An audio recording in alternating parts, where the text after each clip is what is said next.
नमस्कार दोस्तों, आज गपास्टिक का एक नया सेशन है और आज का गपास्टिक बहुत ज़्यादा स्पेशल है बिकॉज़ ये हमारी रिदम्स ऑफ राइम के साथ दूसरी कोलैबोरेशन है। जो लोग सहर को जानते हैं वो जानते हैं कि सहर एक थिएटर ग्रुप है, एक एनजीओ है और थिएटर उसकी एक प्राइमरी एक्टिविटी है और हम पिछले 14 साल से थिएटर करते आ रहे हैं। इस लॉकडाउन पीरियड में हमने सोचा कि हम कुछ बातें करते हैं, आपसे रूबरू होते हैं और कुछ ऐसी हस्तियों को आपके समक्ष लाते हैं जिनसे हम बहुत कुछ सीख सकते हैं, जिनसे हम बहुत सारे ऐसे सवाल भी पूछ सकते हैं जिनका हमें कभी पूछने का मौका नहीं मिलता, लेकिन हमारी जिज्ञासा हमेशा रहती है कि हम उनसे पूछें। तो ऐसे जो आपके भी मन में हो, आज मदन कश्यप जी के लिए, जो कि हिंदी के प्रख्यात कवि और आलोचक हैं, आप उन्हें प्लीज़ इस वीडियो के कमेंट सेक्शन में डालिए। हम वो सारे सवाल उन तक पहुंचाने की कोशिश करेंगे और पहुंचाएंगे बल्कि, और ये कोशिश करेंगे कि तय समय में उन सब सवालों का जवाब भी दिया जा सके। रिदम्स ऑफ राइम, जिसको हम आरओआर के नाम से भी जानते हैं, चंडीगढ़ में एक पोइट्री कलेक्टिव है। चंडीगढ़, पंजाब, हिमाचल, हरियाणा के जितने भी युवा कवि हैं उनको एक प्लेटफॉर्म देता है, बहुत सारे ओपन माइक करवाता है, ऑर्गेनाइज करता है और पिछले 5 सालों से सक्रिय है। उनके साथ ही हमारा कोलैबोरेशन है क्योंकि हम चाहते हैं कि ज़्यादा से ज़्यादा लोग हमारे साथ जुड़ें। इसी क्रम में हम आगे बढ़ते हैं और मैं इंट्रोड्यूस कराना चाहूँगी अच्युतानंद मिश्र जी को, जो कि खुद भी एक कवि हैं और आज मदन कश्यप जी के साथ साक्षात्कार करेंगे। तो अच्युतानंद मिश्र जी, अब मैं आपको आपकी तरफ माइक बढ़ाती हूँ और कहती हूँ कि आप बात करें। शुक्रिया मित्रों। जैसा कि हम जानते हैं कि आज हमारे बीच हिंदी के महत्वपूर्ण और चर्चित कवि मदन कश्यप हैं और जो भी समकालीन हिंदी कविता से किसी भी रूप में परिचित है वो मदन कश्यप के नाम से वाकिफ है, और न सिर्फ वाकिफ है, उसने मदन कश्यप की कविताएं भी पढ़ी। इसका एक कारण ये भी है कि पिछले 4 दशकों से मदन जी लगातार कविता तो लिख ही रहे हैं, साथ ही कविता पर होने वाली बहसों में भी सक्रिय है। मदन कश्यप का पहला संग्रह गुल्लर के फूल ये 70 के उत्तरार्ध में छपा था और उसके बाद से कई संग्रह मदन कश्यप के छपे, जिनमें नीम रोशनी में, लेकिन उदास है पृथ्वी, फिर नीम रोशनी में, कुरूज, दूर तक चुप्पी, अपना ही देश, प्रतिनिधि कविताओं का भी संग्रह और अन्य संग्रह छपे।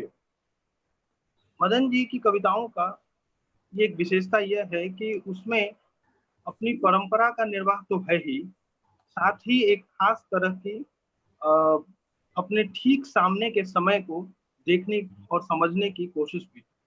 और किसी भी कवि के लिए इन दोनों को एक साथ अपनी कविता में लाना एक बड़ी चुनौती है। एक तरह से हम कहें कि अपनी परंपरा और अपनी समकालीनता दोनों को एक ही कविता में या एक ही समय में देख पाना, ये कई बार ये हमारे समय में परंपरा बनाम समकालीनता जैसी बहसें भी खड़ी की गई।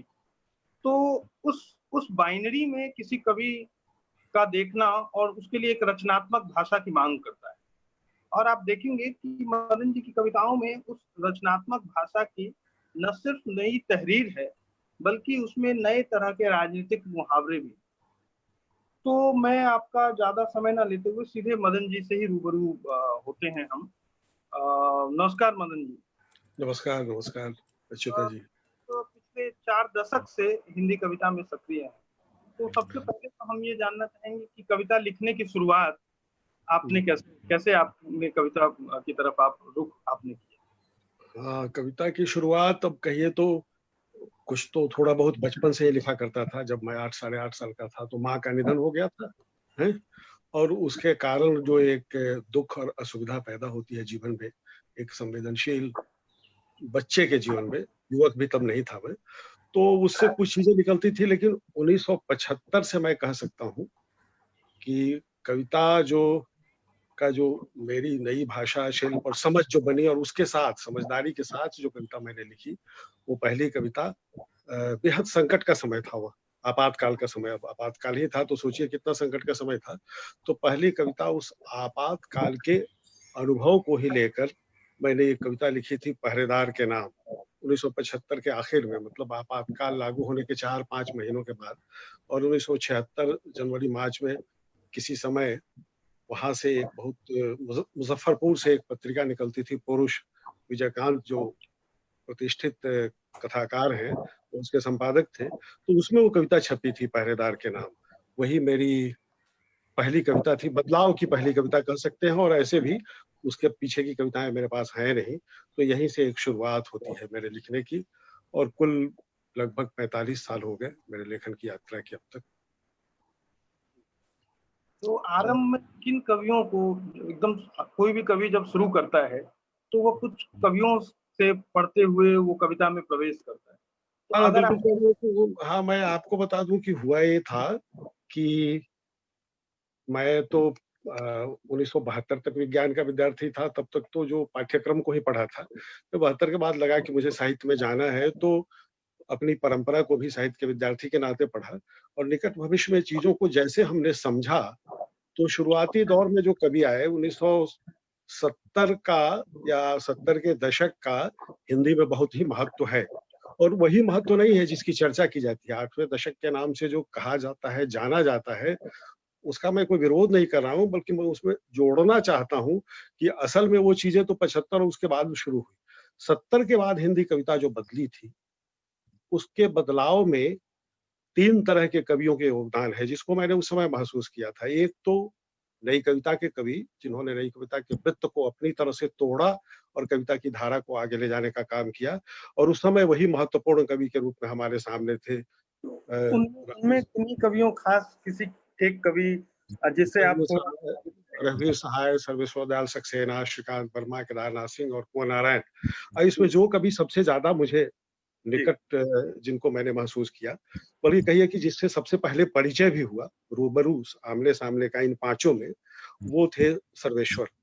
और सर्वेश्वर की कविता उस समय ही या उसके कुछ दिनों बाद ही कुआनो नदी जैसी कविता आई है, जो हमारे लिए एक बड़ी प्रेरणा का स्रोत भी बनी थी। तो एक तो ये पीढ़ी थी। दूसरी एक पीढ़ी वो थी जो अकविता के बीच से आई थी, लेकिन उसने भी अकविता के वृत्त को तोड़ा और कविता की धारा को, और खास करके 1969 में नक्सलवाड़ी का जो एक और हमारे सुनने वालों को बताएं कि हम वो तो सामान्य रूप से कविता को समझते हैं, पर ये अकविता क्या चीज थी या क्या इसके आंदोलन था। मैं मानता हूँ, हाँ, हुआ ये था कि हिंदी कविता धीरे धीरे, तो नई कविता के जमाने में भी शहरी और मध्यवर्गीय होती चली गई थी। लेकिन 60 के बाद, 50 से 60 के बीच में जो नई कविता का आंदोलन वो था, खैर उस पर भी अब बताने के लिए उसको भी बताना होगा, लेकिन उस पर नहीं जाकर मैं ये कहना चाहूंगा कि 60 के बाद जो एक बहुत अराजक स्थिति पूरी दुनिया में भी आई और हमारे देश में भी आई, और धीरे धीरे बहुत तरह के, खास करके चीन के युद्ध के बाद भारत की बहुत सारी कमजोरियां, बहुत सारी समस्याएं और बहुत सारी बदहालियां, तब एकाएक महंगाई बढ़ी, अर्थव्यवस्था नष्ट हुई, बहुत सारी चीजें आई, और उसी बीच नेहरू का निधन भी हो गया। तो 64 के आसपास आते आते नई कविता एक अंधेरी सुरंग में एक तरह से जैसे फंस गई थी। और तब उस समय कुछ पश्चिम का प्रभाव, एलन गिब्सवर्थ भारत आए तो कुछ उनका प्रभाव भी पड़ा उस समय के युवाओं पर, और उससे जो एक अराजक स्थिति आई थी और एक व्यक्तिवाद, एक खास तरह की यौन कुंठाएं जो पैदा हुई थी उस समय की विषम परिस्थितियों में, उससे जो एक छोटा सा आंदोलन हिंदी में आया कविता का, वो अच्छा नहीं माना जाता। उस पर विस्तार से बात हो तो हम कर सकते हैं, लेकिन अभी लगता है कि उस पर ज्यादा बात करने की जरूरत नहीं है। उससे हम हमारी बातें, हमारा समय जो जिन कविताओं पर बात करनी है उससे उसमें एक अलगाव आ जाएगा। तो वो उससे निकलकर, और सबसे बड़ी कि उस कविता की जो भाषा थी, उसके जो मुहावरे थे, वो हिंदी का जो अपना मिजाज है, हिंदी की जो अपनी परंपरा है, हिंदी कविता की जो किसानों से जुड़ी हुई परंपरा है, जो कुछ उसके भाषा के अपने आदर्श है, उससे बिल्कुल अलग था। उसमें कुछ ऐसे शब्दों का भी प्रयोग हो रहा था, ऐसे मुहावरों का प्रयोग हो रहा था जो सामान्यतः जिसे भद्रजन की भाषा कहते हैं उसमें स्वीकार्य नहीं थे। तो एक तरह से वो आंदोलन बहुत छोटा रहा, और उसमें बहुत कम लोग आए और वो चल नहीं पाए। लेकिन जो उसमें बहुत प्रतिभाशाली कवि कुछ आ गए, जैसे राजकमल चौधरी, उन्होंने आखिर में उस वृत्त को तोड़ा और उसके बाद उन्होंने मुक्ति प्रसंग जैसी कविता लिखी। वहीं से मतलब 64 में आंदोलन शुरू हुआ और 67 आते आते आंदोलन बिखर गया। उससे जो नई चीजें निकलनी थी वो सामने आ गई, और जो उस वृत्त में फंसे थे वो धीरे कविता के परिदृश्य से बाहर हो गए। तो जो राजकमल चौधरी का तो निधन हो गया, लेकिन धूमिल और उनके साथ साथ चंद्रकांत देवताले या उसी समय लिखने वाले विजेंद्र, ऋतुराज और कुमारेंद्र पारसनाथ सिंह, ये सब ऐसे कवि थे 60 के दशक के। किया होगा आरंभ में राजकमल का आकर्षण आप लोगों पर भी रहा होगा। हाँ, सब रहा होगा, वो बहुत ज्यादा था। मुक्ति प्रसंग का भी है, अभी सिरहाने में जो 2-4-5 किताबें जो हमारे सामने रखी रहती है, उसमें एक बुकलेट मुक्ति प्रसंग भी है। तो मुक्ति प्रसंग का था, राजकमल का जो वो अपना एक खास तरह का बोहेमियन जो चरित्र था, उसका आकर्षण मुझे कभी नहीं था।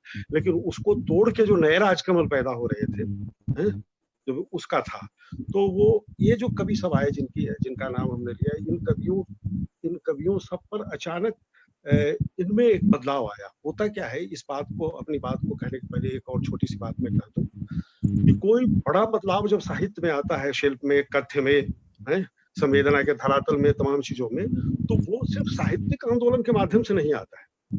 वो तब आता है जब समाज में कोई आंदोलन होता है। जैसे स्वतंत्रता का आंदोलन था तो छायावाद जैसा एक बड़ा बदलाव आया, और उसके पहले राष्ट्रवाद के नाम पर भी मैथिली शरण गुप्त कर आए तो एक बदलाव आया था, फिर छायावाद का। उसी तरह से आजादी के बाद का एक आशावाद था, तो और एक खास तरह से दूसरे महायुद्ध के कारण जो एक संकटपूर्ण अर्थव्यवस्था में जो एक रंगीनी और चटक रंग जो था समाज का, जीवन का, वो कम हुआ था। तो एक धूसर रंग के माध्यम से जो एक चीजें आई, वो फिर नई कविता में आई थी। नई कविता को समझने के लिए चंडीगढ़ को देखना चाहिए।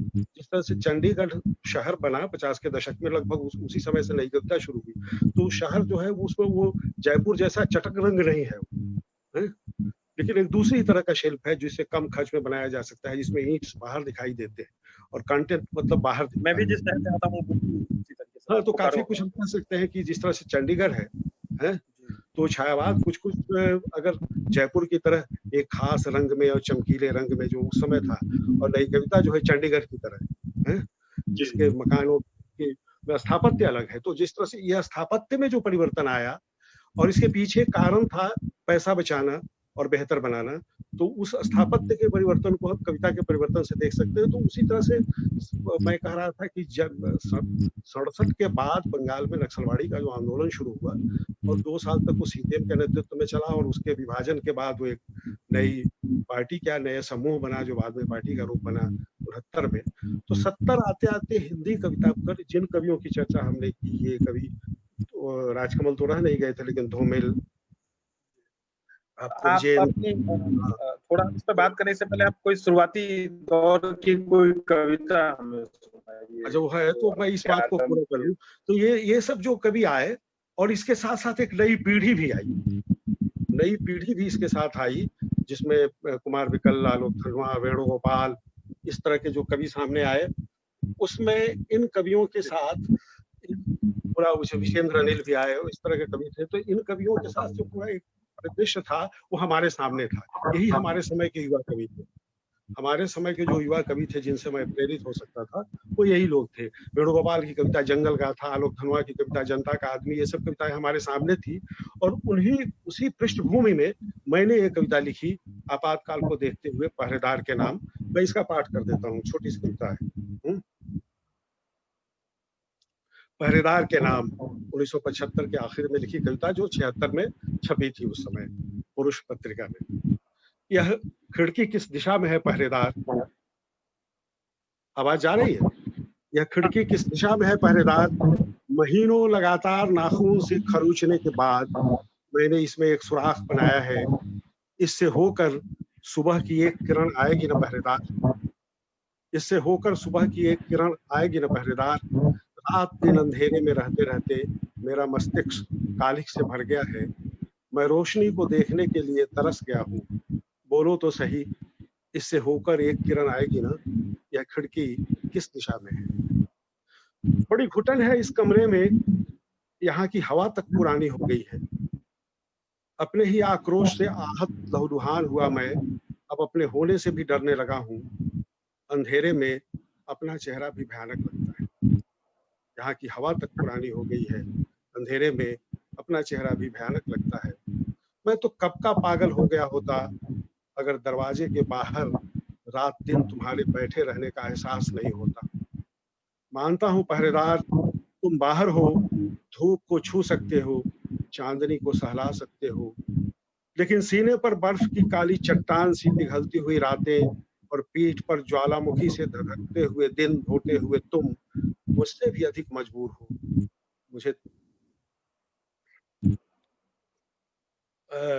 तुम मुझसे भी अधिक मजबूर हो। मुझे तरस है पहरेदार तुम्हारी एहसासहीन छटपटाहट पर बेजान। मैं तरसता हूँ पहरेदार तुम्हारी एहसासहीन छटपटाहट पर, बेजान बंदूक से निकलने वाली आवाज की तरह मुझे सावधान करने के लिए लगाई गई गूंगी हाथ पर। मेरी भाषा अभी चीख के रूप में बची है पहरेदार, मेरी भाषा अभी चीख के रूप में बची है पहरेदार, पर तुम तो बिल्कुल गूंगे बना दिए गए हो, पर तुम तो बिल्कुल गूंगे बना दिए गए।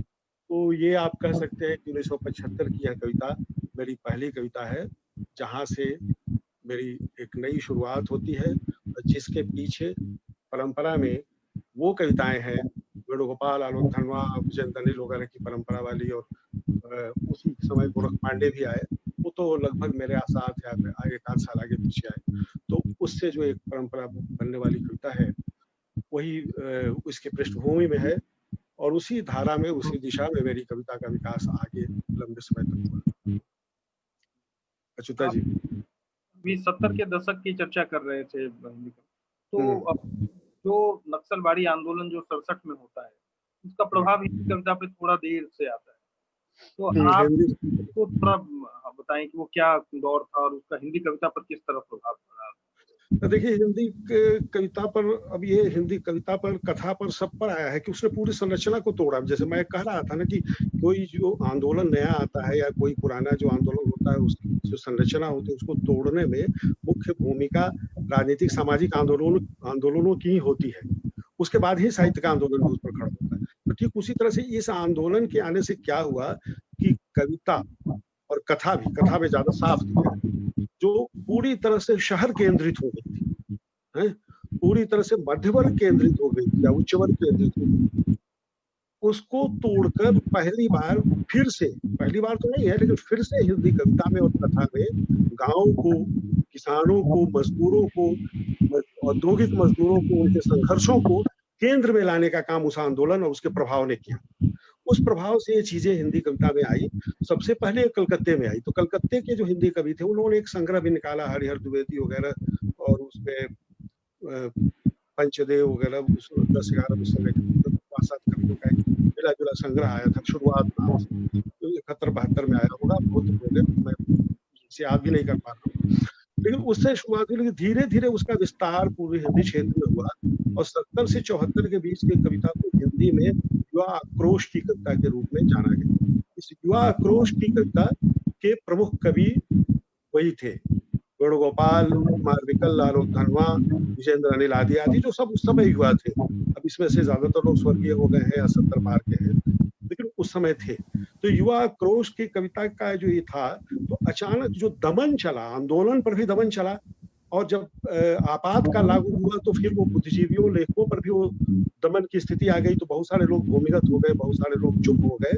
तो वो आंदोलन जो 75 आपातकाल आते आते खत्म हो गया। एक तरह से जहां वो आंदोलन खत्म तो नहीं हुआ, लेकिन उसकी धारा अंतरधारा में बदल चुकी है और लोग चुप हो गए हैं, तो एक नया कवि, मेरे जैसा कवि, उसी धारा को लेकर आगे जाने का प्रयत्न करता है, एक नई शुरुआत करता है। और हमारे साथ जो और नए कवि आए उस समय, उन लोगों ने अलग दिशा पकड़ी, और उसका कारण था कि वामपंथ की जो दूसरी धारा थी, संसदीय धारा, यानी सीपीएम की धारा, और सीपीएम तो कम ही था हिंदी क्षेत्र में उस समय प्रभाव में, तो सीपीआई की धारा से प्रभावित थे ज्यादातर हिंदी के कवि, और प्रगतिशील लेखक संघ का पुनर्गठन गया के सम्मेलन में 1972 में हो चुका था। तो 72 के उस सम्मेलन के बाद जो एक पुनर्जीवन मिला था, उसमें कुछ जो युवा कवि सामने आए थे प्रगतिशील आंदोलन से जुड़ के, जिसमें अरुण कमल, राजेश जोशी, उदय प्रकाश जैसे कवि आए, और ये बाद में राजेश जोशी और उदय प्रकाश जलेस में शामिल हुए, लेकिन उस समय इन सब लोगों का संबंध सीबीआई से था। और ये धारा आई, और ये धारा 8वें दशक के कवि के रूप में इन्हीं कवियों की चर्चा होती है, जबकि ये कवि आए हैं लगभग आपातकाल के समय और फिर उसके बाद से लगातार है, तो 8वें दशक का आधा तो बीत चुका था। तो आप ये कह सकते हैं, मैं तो कहता हूँ कि 8वें दशक नहीं है तो 8वां पचक था। 5 साल का था। लेकिन मैं इस पर बहुत ज्यादा इसलिए बातचीत नहीं करता या करना चाहता हूँ, मुझे कुछ लोग 8वें दशक का कवि कहते हैं, कुछ लोग 9वें दशक का कहते हैं, क्योंकि जिस धारा से मैं आया जब उसकी आलोचना हो रही थी, जब उसके पहले से स्थापित हुआ आक्रोश के कवि ही पीटे जा रहे थे, तो एक नए कवि को कौन देखता उस समय है? एक आप वहां हो तो उसी तरह से है कि जब किसी समूह पर चारों तरफ से ढेले पड़ रहे हो तो उसमें एक बच्चा भी छोटा छुपा हुआ है, उसको कौन देखेगा है? उसको बचाने की कोशिश कौन करेगा? उस बच्चे की वही नियति होगी जो बड़ों की होगी। तो इस दृष्टि से था। लेकिन मैं इसलिए इस पर बात नहीं करता कि 9वां दशक 8वां दशक कहते हैं, तो क्योंकि मैं दशक की अवधारणा को नहीं मानता हूँ। इस अवधारणा से जब हम बात करेंगे, प्रवृत्तियों पर बात नहीं करेंगे, तो प्रवृत्तियों पर बातचीत करने का जो एक निषेध है जो दशकों के कारण पैदा हुआ, ये घातक है। ये ट्रेड यूनियन में हुआ है तो घातक हुआ है। जैसे पहले जो ट्रेड यूनियंस हैं हमारे, वो पॉलिटिकल संगठनों से जुड़े हुए ट्रेड यूनियन, जैसे सीटू है, एटक है, इंटक है, या भारतीय मजदूर संघ भी है, इनका भाजपा वालों का सब कुछ है, तो ये दलों से है। लेकिन अब क्या हो रहा है, ज्यादातर संगठन ये बनता है बैंक एम्प्लॉय कोऑर्डिनेशन कमेटी है, इंडियन माइन सरदार कमेटी, मतलब इंटक एटक से अलग होकर, तो पेशे से, तो जब आप विचार से अलग पेशों का संगठन बना, फेडरेशन बनाते हैं, संगठन बनाते हैं, तो उसमें वैचारिकता का बहुत भयानक निषेध होता है और उसके अपने संकट पैदा होते हैं। तो उसी तरह के संकट दशक में जब आप साहित्य को बांटते हैं और विचारों से, प्रवृत्तियों से अलग करके, तो उसी तरह का संकट पैदा होता है जो संकट पैदा हुआ, और उस संकट को हमने देखा, आज भी देख रहे हैं।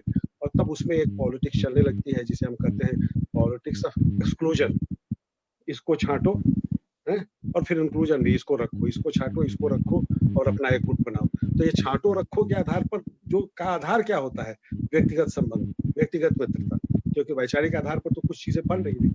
ये संकट भी पैदा हुआ 8वें दशक में। उसके पहले हिंदी कविता में कतई संकट नहीं, सारे आंदोलन प्रवृत्ति केंद्रित है, विचार केंद्रित है, चाहे वो प्रगतिशील आंदोलन हो, चाहे नई कविता का आंदोलन हो, चाहे वो छायावाद हो, उसके पहले सब के सब ऐसे। लेकिन ये संकट पैदा हुआ 8वें दशक से, क्योंकि यहाँ पर आप दशक में बात, लेकिन इसी जब ये 8वें दशक आप जिसकी चर्चा कर रहे हैं, इसी दौरान आपका एक संग्रह भी आया था, गुल्लर के फूल। हाँ, वो एक पुस्तिका थी जिसमें राजनीतिक कविताएं थी, बिल्कुल इन लोगों से अलग। वो शुद्ध राजनीतिक कविताएं, जो जैसे 75 के बाद से मैंने शुरुआत तो की थी राजनीतिक कविताएं, और कुछ प्रेम कविताएं भी लिखी 76-75 में। लेकिन जब मैं 78-79 में चला गया धनबाद और ट्रेड यूनियन वगैरह के साथ कुछ काम करने लगा, तो फिर वापस पटना लौटने तक, 87 के पहले तक मैंने शुद्ध राजनीतिक कविताएं लिखी। तो राजनीतिक कविताओं की एक पुस्तिका है, और जाहिर है कि उस पुस्तिका का परम निषेध हुआ, क्योंकि उस तरह की कविता की तो पहले से ही निंदा। मैं उस शिल्प में उस कथ्य को सामने ला रहा था जिस कथ्य को लेकर चारों तरफ उसकी निंदा की जा रही थी, उसका विरोध किया जा रहा था, उसका प्रतिकार किया जा रहा था। फिर भी मैं उसको इसलिए लेकर आया कि मेरा कमिटमेंट उसी के साथ था। मुझे लग रहा था कि मजदूरों की बात होनी चाहिए।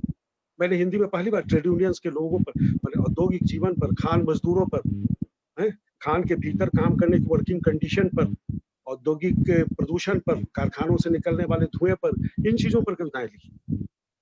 जो अब ये सोचिए कि इन चीजों पर जब मैं कविताएं लिख रहा था, वो वही द पीरियड था जिसमें उस समय क्या लिख रहे थे हमारे 8वें दशक के कवि, उसको बताने की जरूरत नहीं, आप देख सकते हैं। हालांकि मैं ये मानता हूँ कि उसका अपना योगदान है। उसका अपना योगदान ये है कि उन्होंने कविता को सहज किया, मध्यवर्गीय जीवन से उसको जोड़ा, और मध्यवर्ग के यथार्थ को लाने की अपनी तरह से कोशिश की गई। और फिर है कि जीवन अनुभव में शामिल किया। उसके पहले एक बात कह दूं कि युवा आक्रोश की कविता की एक बड़ी सीमा यह भी थी, वो सीमा ही थी जिसके कारण वो आंदोलन लंबा नहीं चला। उसमें ज्यादातर ऐसे कवि थे जिनके जीवन अनुभव में वह आंदोलन शामिल नहीं था।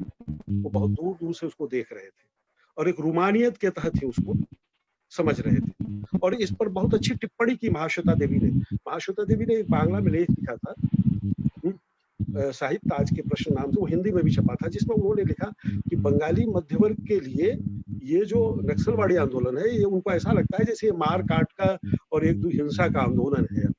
जबकि उन्होंने कहा कि ये 2500 वर्ष पुरानी जो परंपरा है किसानों के विद्रोह की, उसी की एक राजनीतिक परिणति है। तो किसान विद्रोह की परंपरा में आंदोलन को देखना, किसानों के संघर्ष के रूप में उसको जब आप देखेंगे तो उसको तो आप आगे ले जाएंगे। वो परंपरा कायम है, किसानों का संघर्ष कायम है, आज भी किसानों का संघर्ष कायम है, तो उस तरह से देखेंगे। लेकिन उनमें से ज्यादातर कवियों ने उसे सिर्फ उसे मूर्ति तोड़ देना, रात में जाके कोई एक्शन कर देना, कोई बम पटक देना, इसी रूप में आंदोलन को देखा, जो उस कवियों की सीमा थी, जिसके कारण वो जल्दी ही आलोचना के घेरे में वो कविता आ गई थी।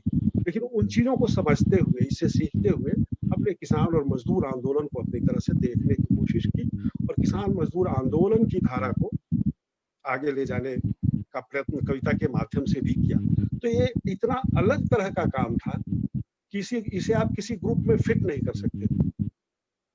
इसका नतीजा ये हुआ कि जिन लोगों ने अलग से मेरी कविता पर विचार किया या बातचीत की, उन्होंने तो उसकी प्रशंसा की, सब कुछ हुआ, लेकिन जब वो समूह बनाकर बात करते हैं तो किसी समूह में मुझे फिट नहीं कर सकते हैं। ना तो मुझे वो अरुण कमल, राजेश जोशी और उदय प्रकाश के साथ फिट कर सकते थे, ना ही वो बाद के जो कवि आए माल कुमार अंबुज और बद्री नारायण और विनय उपाध्याय के साथ मुझे फिट कर सकते थे। तो कहीं से वो हो नहीं पा रहा था। इसलिए ये अच्छा यही रहा कि चूंकि समूह में बात करनी है तो इसको छोड़ दिया जाए, इसकी पूरी प्रवृत्ति का मूल्यांकन क्यों करें। इसलिए ज्यादातर लोगों ने उसे कंडी काटने, अलग होकर निकल जाने की कोशिश की। और वैसे भी आलोचना की जो दशा रही वो आप जानते हैं, बेहतर जानते हैं, तो उस हिसाब से आप कह सकते हैं क्या हिंदी आलोचना ने कोई ऐसा काम ही नहीं किया, इतना बड़ा काम नामवजी के बाद इधर, कि जिसको लेकर कोई उत्साह मन में हो, कवियों के मन में, शायद किसी कवि के मन में हो। जी हेलो, ये मैं पूछ रहा था कि गुलर के फूल का प्रकाशन किसने किया, कहाँ से?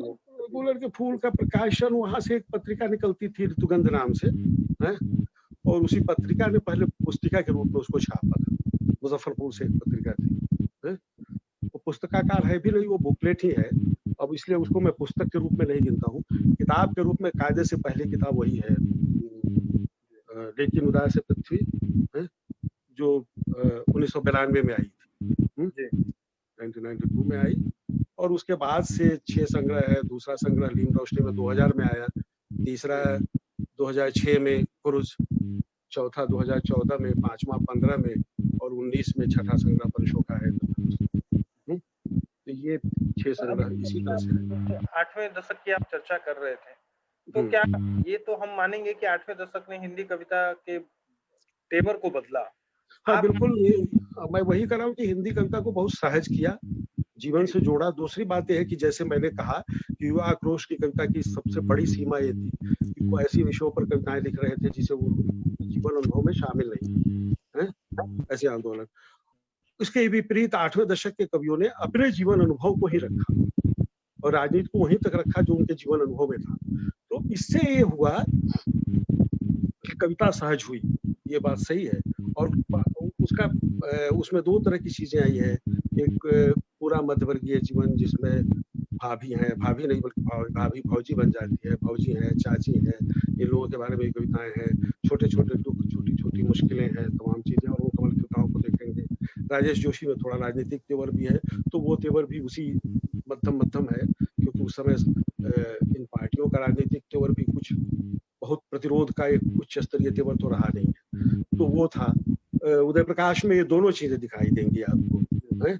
थोड़े राजनीतिक तेवर की कविताएं भी है और कुछ वो समाम बहनों के बारे में, दिद्दा के बारे में, इन सब चीजों की कविताएं भी है।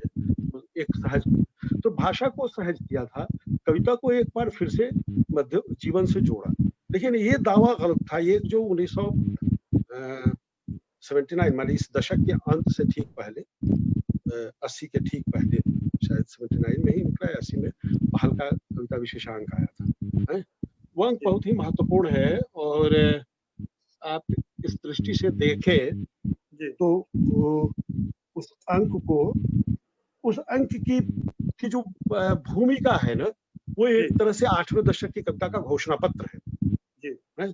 उस घोषणा पत्र में वो ये भी दावा करते हैं कि ये जो मध्यवर्गीय जीवन का जो इसमें चित्रण है, बहुस्तरीय चित्रण है, इसके माध्यम से व्यापक यथार्थ समाज का जो है वह भी इसमें शामिल हो रहा है। अब इससे मैं सहमत नहीं हूँ, ऐसा हुआ नहीं है कि मध्य वर्ग का जो ये चित्रण कर रहे थे, उसे कविता तो अच्छी बन रही थी, लेकिन उसमें इसी के कारण किसानों का दुख भी आ रहा था, मजदूरों का संघर्ष भी आ रहा था, मजदूरों की छटनी की वेदना भी आ रही थी, खेत मजदूरों को कम मजदूरी मिलने और उनके संघर्ष भी आ रहे थे। ये आया नहीं, ये संभव नहीं था, ये आ भी नहीं रहा था, बल्कि ये सारी चीजें तो ज्यादा वैध ढंग से पुरानी प्रगतिशील धारा के जो कवि थे, जैसे नागार्जुन, जो उस समय थे 8वें दशक 9वें दशक तक सक्रिय थे हैं और कविताएं लिख रहे थे, उनकी कविताओं में आ रही थी, त्रिलोचन की कविताओं में आ रही थी। कविता में पत्रकारिता का हस्तक्षेप बढ़ने लगा यहाँ से, या एक पत्रकारीय दृष्टि से वो तो 60 के दशक के बाद में ही होने लगा था, जब रघुवीर सहाय आए तो है।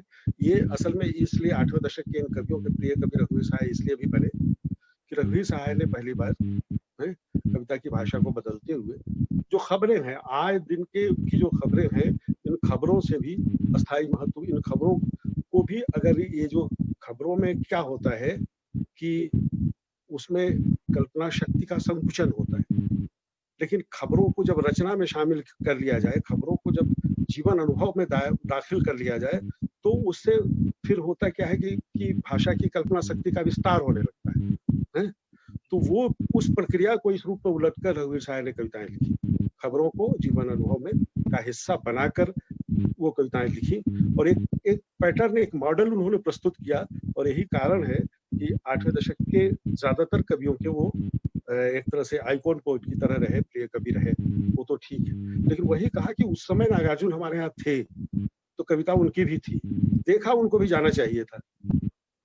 जो युवा आक्रोश के कवियों ने नागार्जुन को देखा था, कुमार विकल ने नागार्जुन पर कविता भी लिखी, और ये इन लोगों ने दावा तो किया, लेकिन इन लोगों ने उन्हें नहीं देखा, उस परंपरा को नहीं।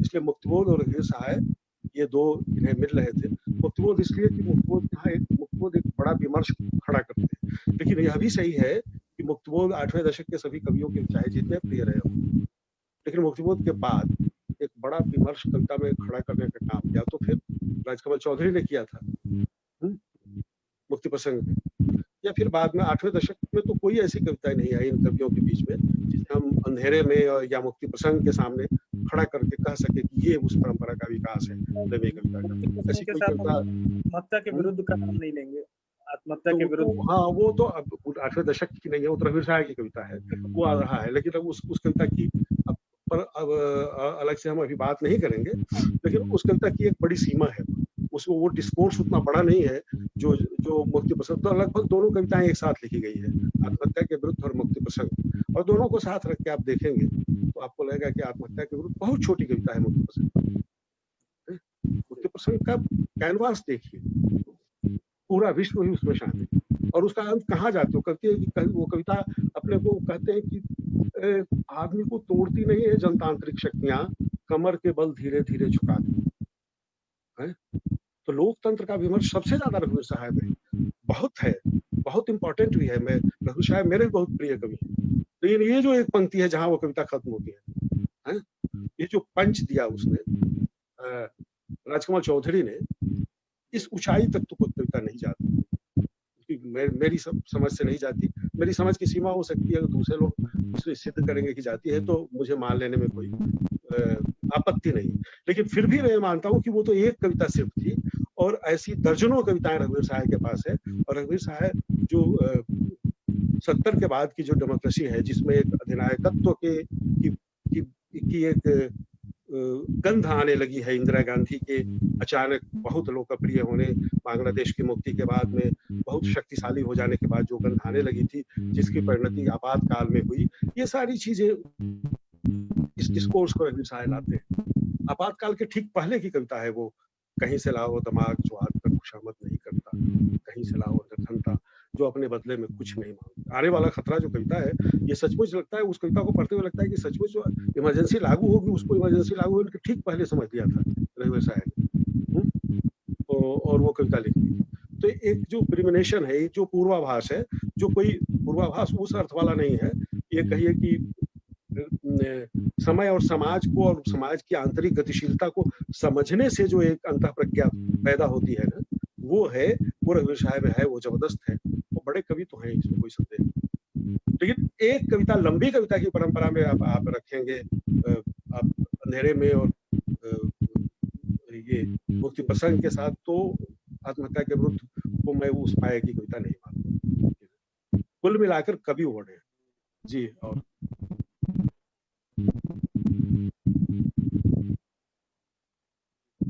अशोता जी पूछिए, क्योंकि मैं यहाँ पे हाँ, या और भी लोग पूछे, मैं वो गड़बड़ी ये है कि मैं देख नहीं पा रहा हूँ। मेरा ये दुर्भाग्य है, बाद में ये जब रिकॉर्डिंग देखूंगा तो शायद तब मैं दिखूंगा। हाँ जी। एक बात ये कि 8वें दशक के कवियों ने कहा कि हम स्त्री को कविता में लेकर आए हैं, बच्चों पर कविताएं लिखी। लेकिन इस विडंबना को आप कैसे देखते हैं कि कोई भी स्त्री नहीं? मैं भी एक विडंबना की बात कर दूं। 8वें दशक की कविता में एक भी स्त्री नहीं। कविता की परंपरा में, कविता में भी स्त्री है, मोना गुलाटी है, मनिका मोहिनी है, नई कविता में है इंदु जैन है, कीर्ति चौधरी है, और शकुंत माथुर है, छायावाद में महादेवी जी है ही, मतलब वो तो चर्चा रही है। 8वें दशक में कोई स्त्री कवि नहीं। 8वें दशक में दलित आंदोलन तो मतलब वो खैर ओम प्रकाश वाल्मीकि पता नहीं लिख रहे या नहीं, लेकिन कोई दलित के आने का तो नहीं था। 8वें दशक में कोई ओबीसी का कवि नहीं। 8वें दशक में एक मतलब, और अगर कोई मुस्लिम कवि एक है तो भी एलीट, मतलब एक एलीट एकता तो तानसेन और बैजू बावरा के जमाने से जो एलीट एकता थी है, तो वो है। तो 8वें दशक के सारे कवि समाज के उस तबके से आते हैं जिसे आज की भाषा में हम अभिजात कहेंगे, एलीट कहेंगे, तो एलीट तबके से आते हैं, और पुरानी भाषा में कहेंगे तो सवर्ण है या ऊंची जातियों के कवि। तो ये रहा है। ये ऐसा क्यों हुआ? आपने मतलब या तो क्या माना जाए कि उस समय ये सारी प्रतिभाएं कुछ दिनों के लिए छुप गई थी और खत्म हो गई थी, और फिर प्रतिभाएं बाद में पैदा हो गई। 9वें दशक में आके अनामिका आई, कात्यायनी आई, और फिर उसके बाद 90 के बाद तो बहुत सारी कवयित्रियां आई हैं, बहुत सारे फिर दलित आए, सब आए। लेकिन उस समय ऐसा क्या था कि जो चुनिंदा कवि हैं आपके, जिनकी चर्चा हमने की, और जो और भी कवि हैं अच्छे कवि, कुछ अच्छे कवियों की कम चर्चा होती है, जैसे विष्णुनागर है, जैसे बारब्बी, ये भी उसी समय के कवि हैं, चर्चा इनकी भी होती है। मतलब जब वो समूह बनाया जाता है तो नाम ले लिया जाता है इन लोगों को, और फिर अलग धारा से आने के बावजूद अपनी कविता के ताकत से वीरेंद्र रंगवाल चर्चित होते हैं, उनकी भी चर्चा होती है। लेकिन वो धारा है जिस धारा से मैं खुद भी आया हूँ, वहां से आते हैं, लेकिन वो उनकी कविता की ताकत है, उनकी चर्चा होती है, और बाकी की नहीं होती है, गोरख पांडे की नहीं होती है। और कभी अगर कोई एकदम अलग से एकाएक नाम ले तो उसके पीछे फिर उस एक्सक्लूजन में कोई इंक्लूजन पैदा किया जाता है, कुछ जोड़ा जाता है, लगता है कि सायास किया है, क्योंकि स्वाभाविक रूप से तो आप ले नहीं रहे हैं कभी गोरख पांडे का नाम। तो ये मैं कहना चाहता हूँ कि ये जो 8वां दशक है, जिसमें आप अंत में 3-4 कवियों की त्रयी बनाते हैं, और उसी त्रयी में एक आध आदमी छटता है, मरता है, घटता है, चलता रहता है। लेकिन उस त्रयी के अलावा भी विष्णुनागर और ये रहे, बल्कि मंडलोई, लीलाधर मंडलोई को भी 8वें दशक में ही लिया जाना चाहिए, क्योंकि वो लिख तो उसी समय से रहे, 75 से ही लिख रहे हैं।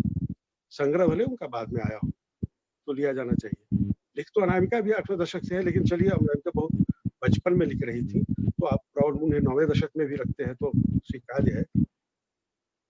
लेकिन आपने इन लोगों को शामिल तो किया नहीं कभी भी। अब आज कोई पॉलिटिक्स बना के किसी का नाम ले लीजिएगा, और ऐसे का नाम ले लीजिएगा, जैसे ये लोग कह देंगे कि गगन गिल मेरी पीढ़ी में, गगन गिल की पहली कविता 85 में छपी थी, वो 8वें दशक में कैसे शामिल थी? जिसकी पहला संग्रह नहीं कर रहा हूँ, पहली कविता है? जिसकी पहली कविता 85 में छपी वो 8वें दशक में, जिसकी पहली कविता 75 में छपी जैसे मैं, वो 8वें दशक में नहीं है। तो ये क्या है? ये तो पॉलिटिक्स ऑफ एक्सक्लूजन ही है ना, है? ये कैसे होगा? तो ये सब था। तो आपने स्त्रियों के बारे में लिखा, सबके बारे में इतना लिख दिया कि सबको कविता से बाहर कर दिया, सबके बारे में मैं ही करूंगा। तो ये जो है कि चूंकि मैं लिख रहा हूँ तो आप तो हैं, क्यों मतलब आपकी क्या जरूरत है? आप तो मतलब आप मत लिखिए, आप मत आइए। सृजनात्मकता का मतलब ये होता है दलितों का, स्त्रियों का लिखना सिर्फ लिखना नहीं होता है, वो उस समाज की आंतरिक गतिशीलता को बताना होता है? तो आप जब उन्हें वंचित करते हैं तो उस वंचित समाज की आंतरिक गतिशीलता पर कहीं ना कहीं से अवरोध पैदा करते हैं। तो ये बेहद मर्दवादी और बेहद सवर्णवादी कविता जो है 8वें दशक की, ये भी तो सच है। अच्छी कविता है, वो भी सच है, मैं दोनों को मान रहा हूँ, लेकिन तब इस सच्चाई को भी मानना हो ये है। और जो कविता में उनकी विशेषता है जिसकी चर्चा की, वो तो है, वो अपनी जगह पर है, वो मानता है, लेकिन जो उनकी सीमा है वो भी है। और ये सारी विशेषता और सारी सीमा की बात इसलिए आ रही है कि हम दशकों में बांट कर देख रहे हैं। अगर हमने प्रवृत्तियों के आधार पर देखा होता तो शायद ये नहीं आता। और आपको अच्युता जी, मैं थोड़ा प्रसंग से हटके एक किस्सा सुनाता हूँ, एक राजनीतिक घटना की किस्सा। ये 8वें दशक में राजनीति क्या स्वरूप ले रही थी। 8वें दशक का जो संसदीय वामपंथ था, उसके पास एक बड़ा एजेंडा था जो उसको सत्ता से जोड़ता था। वो एजेंडा था नक्सलवाद के विरोध का। नक्सलवाद का विरोध जितना कांग्रेस करती थी, सरकार करती थी, उतना ये पार्टियां भी करती थी। तो वो उससे एक एकता बन रही थी। उस एकता के कई रूप सामने आए, साहित्य में भी आए। तो साहित्य में तो अलग है, मैं राजनीति में दिखा रहा हूँ कि 1969 में सीपीएम के टूटने से ये कोऑर्डिनेशन कमेटी बनी थी और पार्टी बनी थी नक्सलवादियों की, और वो पार्टी तो कई भागों में बटी। चलिए वो अलग किस्सा है। लेकिन उस समय कांग्रेस भी टूटी। बीबी गिरी चुन लिए गए थे राष्ट्रपति, और इंदिरा गांधी और मोरारजी देसाई में ऐसी तनातनी थी कि कांग्रेस टूट गई। तो कांग्रेस जब टूट गई थी तो सरकार चलाने के लिए अल्पसंख्यक सरकार हुई कांग्रेस की, सीट कम्युनिस्ट पार्टियों ने मदद की थी। कम्युनिस्ट पार्टियों के सांसद ने कांग्रेस को सपोर्ट किया था। और 71 में जब चुनाव हुआ, आम चुनाव करा दिया इंदिरा गांधी ने 72 के पहले 71 में एक साल, तो सीपीआई राष्ट्रीय स्तर पर उनके गठबंधन में शामिल हुई थी पार्टी। और राष्ट्रीय स्तर पर उसका चाहे महत्व कम हो, लेकिन केरल में वो यूडीएफ में शामिल रही, यूनाइटेड डेमोक्रेटिक फ्रंट में सरकार में शामिल रही। और बिहार में भी 72 के चुनाव में वो सीपीआई साथ मिलकर लड़ी। तो कांग्रेस को तो लोकप्रियता मिल गई थी बांग्लादेश बनने से, 265 सीटें कांग्रेस को मिली, उसकी अपनी सरकार बन गई, उसको किसी समर्थन सहयोग की जरूरत नहीं। बल्कि चुनाव ही इसलिए कराया था कि वो अल्पसंख्यक सरकार नहीं चलाना चाहती थी इंदिरा गांधी, अपने बहुमत की सरकार अपने चलाना चाहती थी। अब सवाल आया विपक्ष के नेता का, तो दूसरी सबसे बड़ी पार्टी बिहार में 65 सीटों के साथ सीपीआई थी। सीपीआई के नेता सुनील मुखर्जी विपक्ष के नेता के दावेदार हो गए। तब तीसरी जो पार्टी थी, तीसरे नंबर की 33 सीटों वाली संयुक्त सोशलिस्ट पार्टी, उसके नेता कर्पूरी ठाकुर ने उस समय जो उन्हीं की पार्टी से टूटकर कुछ लोग अलग हुए थे, शोषित दल बना था, 3 उनके विधायक थे, उन लोगों को मिलाकर एक अलायंस बना लिया, तो 36 हो गया। तो वो दावेदार हो गए विपक्ष के नेता के। अब उसमें एक बात ये थी कि एक निर्दलीय उम्मीदवार थे जो कम्युनिस्ट ही थे, वो सीपीएम के थे, लेकिन सीपीएम ने उनको निकाल दिया था पार्टी से। तो वो धनबाद के सिंदरी बलियापुर विधानसभा क्षेत्र से चुनाव जीतकर आए थे एके राय से समर्थन मांगा था सीपीआई ने। अगर एके राय समर्थन देते तो सुनील मुखर्जी नेता बन जाते, लेकिन एके राय ने कर्पूरी ठाकुर को सपोर्ट। उन्होंने ये कहा, उनका तर्क ये था कि चुनाव तो आप लड़ रहे थे कांग्रेस के साथ मिलकर, तो फिर विपक्ष के नेता आप कैसे बने? तो ये था। तो ये हुआ कि हमारे 8वें दशक के कवि ताकत तो सत्ता से प्राप्त कर रहे थे, हैं? कवि जनता का बने हुए, और सत्ता से ताकत प्राप्त करने के सारे सोर्स वैसे ही मिल जाएंगे, क्योंकि इन पार्टियों से, उस पर अभी हम बहस नहीं करेंगे, कम्युनिस्ट पार्टियां तो ये काम कर रही थी।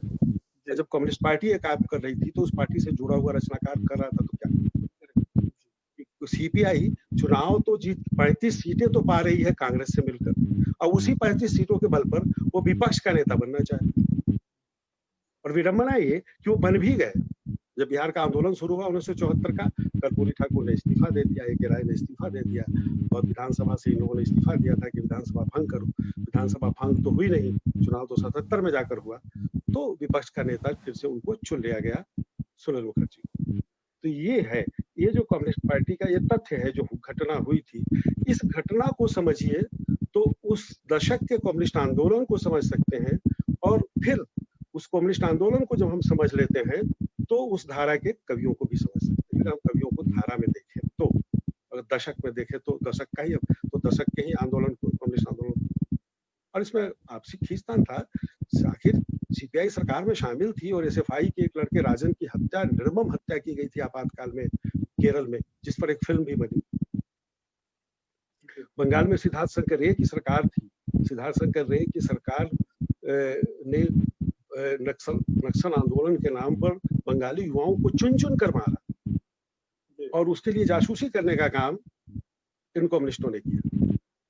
तो ये भी तो सच्चाई है। तो जब हम उस दौर के कम्युनिस्ट आंदोलन के चरित्र को समझ लेंगे तभी हम 8वें दशक की कविता को ठीक से समझ पाएंगे। मेरा ये कहना है, इसको देखा जाए, मैं कभी विस्तार से इस पर लिखूंगा तो ये बातचीत होगी। ये बातचीत में तो ये होने वाली नहीं है पूरी बात, ये तो पूरी एक किताब का विषय है, पूरी एक किताब इस पर लिखी जा सकती है। को देख जी 90 के जिन कवियों की चर्चा हुई उसमें आप एक महत्वपूर्ण कवि के रूप में जाने जाते हैं। तो जब आप अपने से ठीक पिछले दशक की बात आपने की, जब आप लोग कविता में आए तो कौन से नए तरह के प्रश्न और कौन से नए प्रस्थान आपके समक्ष थे? हाँ नहीं, मैंने आपसे कहा भी ना कि कविता जिन कवियों का प्रभाव था है, तो वो पुराना छोड़ दीजिए, मुक्ति प्रसंग की चर्चा हमने की है, लेकिन इधर जो कवि आए आपको कुमार विकल, वेणुगोपाल और आलोक ठनवा, ये तीन उस समय ऐसे कवि थे हमारे आने के समय, जिनकी कुछ कविताएं जो अभी मेरे जेहन में है। अब वो स्मृति इतनी अच्छी अब नहीं रही कि मैं आपको पूरी कविता सुना सकूं, नाम सुना सकता हूँ, भले कि जनता का आदमी या गोली दागो पोस्टर जैसी कविता उस समय जो आई थी, जो हमारे लिए बहुत महत्वपूर्ण रही। फिर जंगल गाथा कविता है, वेणुगोपाल की लंबी कविता है, वो बहुत अच्छी कविता है, वो उसका प्रभाव था। पूरा संग्रह का पूरा रंग खतरे में है जो संग्रह है कुमार विकल का, तो कुमार विकल थे, ये थे। और फिर दूसरी भाषाओं के कवि भी उस समय इस धारा के कारण, हिंदी में जैसे पाश, काफी चर्चा पाश की कविताओं से हम देखते थे, और भी दूसरे कवि जो पंजाबी के और बांग्ला के कवियों का उस समय एक संग्रह हिंदी में छपा था, जेल खाना, गोलियों की बौछार और कत्लगाह, जिसमें उस समय के सारे कवि अच्छे। नवारों से कवि आ गए थे। नवारों की जो यही मृत्यु पत्रिका नहीं है हमारा देश, यह मृत्यु पत्रिका नहीं है मेरा देश, है हिंदी में छपी बाद में, लेकिन ये कविता 1900 बहुत पहले, उसे 2-3 साल पहले ही 75-76 में ही यह मौत की घाटी नहीं है मेरा देश नाम से हिंदी में छप चुकी थी, है? बाद में संग्रह अनुवाद जब हुआ तो ये नाम से छपा, मृत्यु पत्रिका नहीं है, लेकिन यह मौत की घाटी नहीं है मेरा देश। भाषा को जरा साइज करके ये अनुवाद प्रकाश चंद्र राय ने कर दिया था बहुत पहले, और वो पहले ही वो कविता छपी थी और पुरुष में छपी थी, वो कविता होगी कहीं वो पत्रिका में, तो उस समय से हम उनको पढ़ने लगे थे, नवारों को, बांग्ला के। तो इन्हीं सब कवियों का प्रभाव था, इन्हीं से प्रेरणा लेकर और इसी धारा को आगे बढ़ाने की कोशिश में मैं लिख रहा था। ये कवि थे 8वें दशक के कवियों से संवाद था, प्रभाव और संवाद अलग अलग चीजें होती है। एक है कि वो धारा है जिसके प्रभाव से हम आगे चीजों को ले जा रहे हैं, और एक है कि इनसे एक संवाद था, बल्कि वैचारिक, राजनीतिक और वैचारिक मतभेद के कारण हम लोगों का कभी कभी मतलब बहसें भी होती थी, और वो बहसें 90 तक चलती रही। 90 के बाद हम लोगों को लगा जब संकट पूरे वाम पर है तो एक दूसरे की आलोचना नहीं करनी चाहिए। 90 मतलब सोवियत संघ के विघटन और भारत की स्थिति और भारत में सांप्रदायिकता का उफान और बाबरी मस्जिद के ध्वंस के बाद जो एक नया समाज बना, इस नए समाज में विचार को बचाए रखने के लिए, विचारधारा को बचाए रखने के लिए मिलजुल कर प्रयत्न करने की जरूरत थी। इसलिए हम लोगों ने सबको प्रेम से अपनाया और किसी से कोई पॉलिटिक्स करने की कोशिश नहीं और आलोचना नहीं।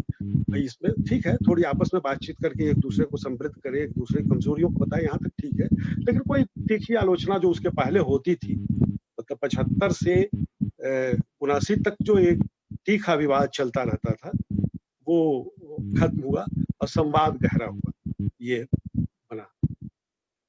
जी अच्युता जी। लेकिन उदास है पृथ्वी से कोई कविता आपका लेकिन उदास है पृथ्वी ही पहला संग्रह। और घर कविता है, हालांकि थोड़ी लंबी कविता है। घर तो थोड़ी लंबी है, मतलब इसकी जो पहली ही कविता है ये एक अपनी तरह से वो भी है कि देखिए कि कैसे मौसम की चर्चा, ऋतुओं की चर्चा करते हुए भी पॉलिटिकल कविता कैसे अपनी राजनीतिक बात भी कही जा सकती है, और कविता कविता की शर्तों पर हो, कविता राजनीतिक ना लगे, बयान की तरह नहीं लगे, बगैर बयान के भी, जो कि युवा आक्रोश की कविता में जो बयानबाजी थी उससे मुक्त होकर भी हम विचारों को ला सकते हैं। इसकी कोशिश जो हमने शुरू की पटना आने के बाद की कविताओं में, उसी में घर भी है और उसी में ये कविता भी है, शिशिर आ रहा। धीरे धीरे ठंडा हो रहा है मौसम, कमजोर पड़ रही है पृथ्वी को गर्म रखने सूरज की कोशिश। शिशिर आ रहा। अभी अभी कटे धान के पुआल और कोहवार में पक रहे गुड़ की नई महक के साथ शिशिर आ रहा है। अभी अभी कटे धान के पुआल और कोहवार में पक रहे गुड़ की नई महक के साथ शिशिर आ रहा है। सरसों फूल के चटक रंग से हमारी आंखों को चुंधियाते हुए, हमारे रक्त में बर्फ के बुरादे भरते हुए शिशिर आ रहा है। उफनती बेचैनी को मादक नशीली थपकियों से आहिस्ता आहिस्ता सुला देने की कोशिश करते हुए, हमारी उफनती बेचैनी को मादक नशीली थपकियों से आहिस्ता आहिस्ता सुला देने की कोशिश करते हुए शिशिर आ रहा है। इसके पहले की उमस और छटपटाहटें, इसके पहले की उमस और छटपटाहटें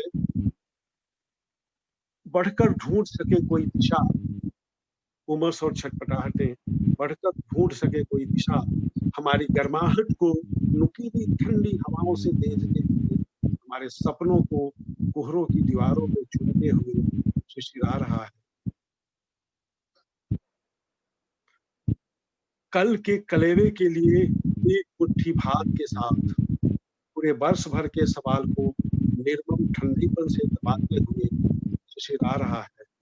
इससे पहले बर्फ और कोहरों से ढक जाने की दिशाएं सुलगा लो अपने अलाव शिशिर आ रहा है। इससे पहले बर्फ और कोहरों से ढक जाने दिशाएं सुलगा लो अपने अलाव शिशिर आ रहा है। ये है और लगता है कि इसमें एक पैराग्राफ छूट गया, क्या हमने पढ़ाया नहीं। हमारे सब वो जो है अभी अभी कटे धान के पुआल के बाद एक है, सरसों फूल के चटक रंग से हमारी आंखों को चुंधियाते हुए, हमारे रक्त में बर्फ के बुरादे भरते हुए शिशिर आ रहा है। ये लगता है छूट गई थी और ये सबसे ताकतवर पंक्तियां हैं, इसलिए मैंने इसको फिर से पढ़ा। धन्यवाद। बस ये एक कविता है और देखिए कि इसका राजनीतिक स्वर और तेवर भी है, लेकिन वो राजनीति का वो रेटोरिक नहीं है जो युवा आक्रोश वाली कविता में थी। तो कविता को जब हम प्रवृत्तियों के आधार पर उसके विकास को देखेंगे तब ये चीजें दिखेंगी, और नहीं तो फिर ये तो एक सरलीकरण में ये चीजें खप जाती हैं। अच्छी कह के खपे या बुरी कह के खपे, कविता अच्छी है बुरी है ये बात की बात है, कोई बुरी भी कह सकता है, लेकिन इसे प्रवृत्तियों के विकास के रूप में देखना और इसे बुरी भी कहना मैं ज्यादा पसंद करूंगा। इसे एक दशक, 9वें दशक के नाम पर समूह में खपाकर इसे अच्छी कहा जाए तो वो भी मुझे पसंद है। थोड़ा कविता से थोड़ा बाहर निकलते हैं। आप तो आलोचना पत्रिका से भी जुड़े, तो आलोचना पत्रिका को लेकर अपना कोई अनुभव या कोई? देखिए, आलोचना को लेकर मैंने कोई बहुत काम नहीं किया। मैं ऐसा था कि मैं तो नौकरी सरकारी मैंने छोड़ दी थी अच्छी खासी है, और कुछ फ्रीलांसिंग वगैरह कर लेता था इसलिए भी कि चलो, और कुछ जो पैसे मिले थे उससे काम चलता था, बच्चों को पढ़ना लिखना बाकी था। लेकिन एक लगा जो सरकार आई थी अटल जी वाली, तो लगा कि ये सरकार कहीं बहुत दिन चलेगी तो बहुत मुश्किल है कि हम नौकरी करें और सामने ना आए प्रतिवाद में। हालांकि वो सरकार चली गई तो बाद में मुझे अफसोस भी हुआ कि कुछ और दिन रह सकते हैं आसानी से। वो तो आसानी से चली गई, ये नहीं जा रही आसानी से, ये और बात है। तो खैर, तो उस समय हुआ ये था कि अशोक माहेश्वरी गए और मुझे कहा कि ऐसा ऐसा है और आप चलिए, और आलोचना के लिए नहीं बल्कि पूरे संघ उसके लिए भी था कि आलोचना के भी, और जो राजकमल समूह प्रकाशन के संपादक के रूप में कहा कि अब तक तो हमारे यहाँ संपादकीय सहायक ही काम करते, नावल जी संपादक थे, उसके बाद कोई संपादक बना नहीं है राजकमल समूह का, संपादक के रूप में आई है। तो मैं तैयार हो गया। पैसे कोई बात नहीं थी, उन्होंने कम ही पैसे दिए और मैंने मांगा ही नहीं, इसलिए कम दिया, मांगते तो कुछ और देता है। मैं आ गया। यहाँ आने के बाद ये था कि आलोचना का भी संपादन करना था, लेकिन मैंने देखा कि परमानंद जी थे था कि 20 अंकों के बाद तक उनका कॉन्ट्रैक्ट खत्म हो जाएगा तो वो छोड़ देंगे। लेकिन 20 अंक होने में परमानंद जी छोड़ने की मना स्थिति में नहीं, तो चाहते थे कि करें, हैं? तो फिर मैंने मना कर दिया, मैंने कहा कि मैं संपादक नहीं, तो क्योंकि मैं बनूंगा तो मैं तो उनको हटा नहीं रहा हूँ, लेकिन जिस तरह से शिवदान सिंह चौहान हटे तो बार बार कहते थे कि नामवर सिंह ने मुझे हटवा दिया, और नामवर जी सफाई देते हैं कि मैंने नहीं किया, शीला संधू ने किया। तो वही होगा कि परमानंद जी कहेंगे कि मदन कश्यप ने मुझे हटा दिया, मैं सफाई दूंगा कि मैंने नहीं किया, वो तो अशोक महेश्वरी ने किया, लेकिन उसको कौन मानेगा, है? तो मैं बनूंगा नहीं। तो फिर हुआ कि नामवर जी ने कहा कि चलो कोई बात नहीं, तुम संयुक्त संपादक ही रहो, और संपादक कोई रहेगा ही नहीं, प्रधान संपादक और संयुक्त को चलाएंगे। लेकिन कोई अंक तब तक निकला नहीं, तब तक वो गए थे वाराणसी 4-5 दिनों के लिए खास काम है। वाराणसी लौट के आए तो उन्होंने कहा कि मैं सोच रहा हूँ कि एक संपादक भी होना चाहिए और अरुण कमल संपादक हो जाए। ठीक है, हो जाए। अरुण कमल संपादक हो गए, तो संयुक्त संपादक के रूप में मेरा कोई खास काम नहीं था, दायित्व नहीं था, और उसके बाद तुरंत मैं अलग भी हो गया राजकमल से, तो आलोचना भी छोड़ दिया साथ साथ, क्योंकि कोई बहुत इसमें रुचि नहीं थी मेरी। नामवर जी थोड़ा दुखी भी हुए, नाराज भी हुए कि मुझे बताया क्यों नहीं उन्होंने। तो मैंने कहा कि मैं बताता तो आप होने नहीं देते अलग, फिर आप दबाव बनाते हैं। तो अलग होने के का सबसे आसान तो यही था तरीका कि हम तब हो जाए। तो वो मैं अलग हो गया, तो ज्यादा उसमें कुछ मैंने ज्यादा कुछ किया नहीं था। लेकिन एक बात नटसेल में मैं कहना चाहूंगा कि परमानंद जी जो निकाल रहे थे उसको लेकर नामवर जी को बहुत शिकायतें थी, और वाजिब शिकायतें भी थी, और वो कहना चाहते थे कि इसमें जो हमारे समाज के वैचारिक प्रश्न भी आए और कुछ आलोचना इस तरह की बने जो वो नहीं बना रहे थे, वो साहित्य की ओर ज्यादा झुकाव था। कई बार उन्होंने उपन्यास छाप दिया जिससे नामवर जी बहुत दुखी हुए थे, वो आलोचना की पॉलिसी में है नहीं है छापना। तो ये सारी चीजें चल रही थी, लेकिन इसी बीच में वो जो हटाने के बाद जो जितने अंक आए हैं परमानंद जी के हटने के बाद, उसमें कोई भी अंक परमानंद जी ने जितना अच्छा निकाला था जैसा, उतना अच्छा भी नहीं निकला। उसके बाद लगातार है, उसके बाद वो लगातार और बुरा बुरा ही होता गया। अब दो जो नए संपादक आए हैं इनसे बहुत उम्मीद है, लेकिन इन दोनों ने पहला तो एक खास तरह का विशेषांक निकाला, वही मैंने देखा। उसके बाद हमने आलोचना के इनके द्वारा संपादित अंक न देखे हैं, क्योंकि न ये मुझे भेजते हैं और मैं बाजार से उसे खरीदता हूँ। तो जब से ये दोनों संपादक हुए तब से तो हमारी शुभकामनाएं हैं कि ये लोग बेहतर निकाले, या बेहतर निकाल भी रहे होंगे, मैं नहीं जानता हूँ। लेकिन अरुण कमल निकाल रहे थे तो वो परमानंद से बेहतर नहीं था, पूर्वानंद ने जितने अंक निकाले वो अरुण कमल से बेहतर नहीं था, ये निरंतर ह्रास था। अब जो ये निकल रहा है, या पूर्वानंद से बेहतर है कि अरुण कमल से बेहतर है कि परमानंद से बेहतर है, या तो पढ़ने के बाद पता चलेगा। बिना पढ़े कोई फतवा नहीं दूंगा क्या हो रहा है, इससे बहुत मेरी रुचि नहीं रही। तब तक नामवर जी से मेरा एक दूसरा रिश्ता तो दूरदर्शन का बन ही गया था, है? वो जरूर चलता रहा है, और उसके माध्यम से ही आलोचना पर कभी कभी वो बात करते थे, तो वो तो अलग मसला है। जी, आप नामवर जी से भी जुड़े रहे आलोचना के बाद भी? हाँ हाँ बिल्कुल। असल में दूरदर्शन ने एक कार्यक्रम शुरू कराया था, है? वो कार्यक्रम खास तौर से मेरे कारण ही किया। मललोई जब उसके महानिदेशक थे तो उन्होंने कराया सबर निरंतर, और बात हुई कि नामवर जी को ही रखा जाए, क्योंकि नामवर जी ही है जो जिनकी ब्रांडिंग हो सकती है, ऐसा है। तो नामवर जी भी साहस तैयार हो गए, और बल्कि उन्होंने फिर वो उनका मेरे प्रति एक स्नेह था ही, तो वो चिंतित थे कि कुछ नहीं कर रहा है, और मेरे कारण ही आया दिल्ली में, और दिल्ली में है इस तरह से भटक रहा है। तो उन्होंने कहा कि अच्छा है, ये काम करेंगे। तो उनके साथ 9 वर्षों तक साप्ताहिक कार्यक्रम में चला है। मोदी जी के आने के बाद थोड़े अपवाद। हेलो हेलो, कुछ पूछ रहे थे आप? हाँ, मैं कह रहा हूँ कि ये कैसे इसका प्रसारण हर हफ्ते या हर पखवाड़े? हाँ, हर हफ्ते होता था, हर हफ्ते होता था। मतलब 1909 से ये शुरू हुआ, तो उस समय से तो नहीं, 8 से ही शुरू हुआ। 1908 के कुछ मार्च अप्रैल मई से शुरू हुआ, तो उस समय से लेके 14 तक तो हर हफ्ते होता था। 14 के बाद ये बीच बीच में व्यवधान आता रहा, कभी सरकार का ये हो रहा है, कभी मतलब आरएसएस के संघ प्रचारक का कुछ प्रचार जाना है, इसी नाम पर वो सप्ताह मोटा मोटी ये हो गया था। हम लोग ने मान लिया था कि महीना में एक, कभी दो, एक दो होता था। कहा तो जाता था साप्ताहिक ही, लेकिन वो आ नहीं पाता था वो, वही उसके बाद से वो कम हो गया था। फिर इधर लगता था कि कुछ गति पकड़ी थी, तो फिर नावर जी की उम्र इतनी हो गई कि नावर जी ने एक दिन अचानक उन्होंने कह दिया कि मैं अभी इसको नहीं कर पाऊंगा। उनकी स्मृति भी कम होने लगी थी, आने जाने में कष्ट होता था, भूल जाते थे, जो बात बोल गए कई बार उसी को रिपीट कर देते थे, भूल जाते थे, स्वाभाविक था। तो उन्होंने मना कर दिया, तो हुआ कि ठीक है इसको बंद कर दिया जाए और एक लंबा इंटरव्यू वो दे दे। तब 1 घंटे का एक इंटरव्यू जिसमें अपने जीवन के बारे में उन्होंने बातचीत की है, वो हम लोगों ने किया, मैंने किया अकेले इंटरव्यू, और वो इंटरव्यू महत्वपूर्ण है।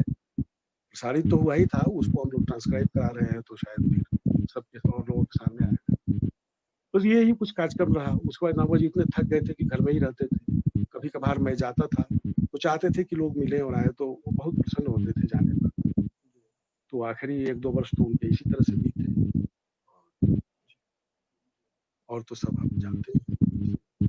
तो ये जो फिर नामवर जी के बाद की जो हिंदी आलोचना, खासकर हिंदी कविता आलोचना, संक्षेप में आप कुछ बताना? देखिए, तो स्थिति तो बहुत खराब है। उसके पहले तो है परंपरा, लेकिन नामवर जी हिंदी के आखिरी आलोचक हैं जो कविता को समय से जोड़, और कम से कम 2 पीरियड का उनका काम बहुत महत्वपूर्ण है। एक तो छायावाद और दूसरा कविता के नए प्रतिमान में 50 के दशक की कविता यानी नई कविता है। तो 2 आंदोलनों को बहुत गतिशील आंदोलन को लेकर उन्होंने ऐसी कोई किताब नहीं लिखी, लेकिन नागार्जुन वगैरह पर अलग अलग निबंधों में उन्होंने उसे रेखांकित किया था।